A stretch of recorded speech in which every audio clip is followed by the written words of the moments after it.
Does Howard Schultz have it mostly right in his prescription for righting the ship at Starbucks?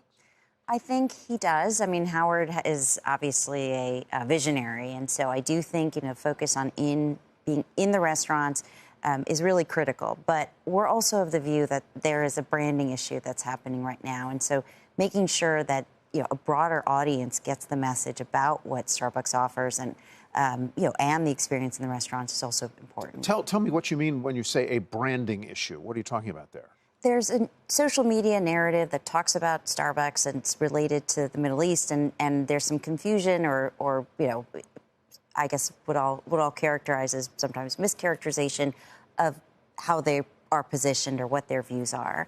And I think that has translated into some customers who have, chosen not stepped to away from Starbucks, because what you saw there was a rather dramatic fall off in same-store sales growth at the very least from prior measuring periods.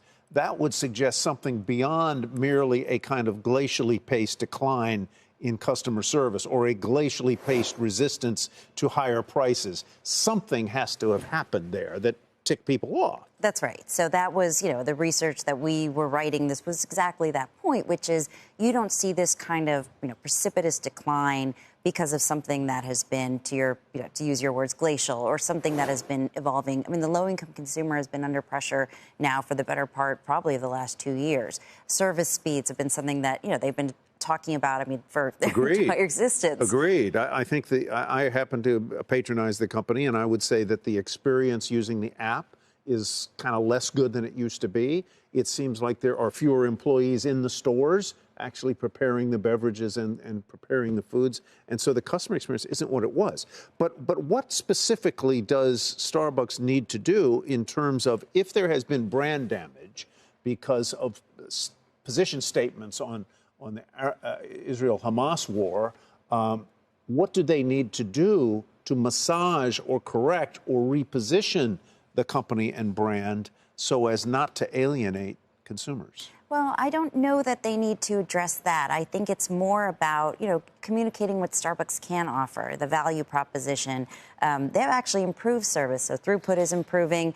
Maybe a heavy user like yourself hasn't noticed it just yet, but they are doing the right things. I think the goal here is to make sure that a broad group of people, including some people who are not, perhaps not as frequent users, really understand, exactly what the value proposition is. And I think we will see that as they broaden the availability of the mobile order and pay, and as they talk more directly to consumers, through advertising. Is pricing a problem? I don't think so. When we did a pricing study in the sort of New York metro area, their pricing is right down the fairway with respect to competitors.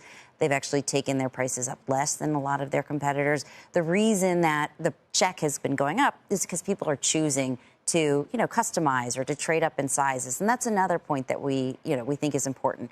When customers are feeling under economic pressure, the first thing they do is economize. You tend to see that attach rate go down. You tend to see people, maybe order more basic, and we're not seeing that.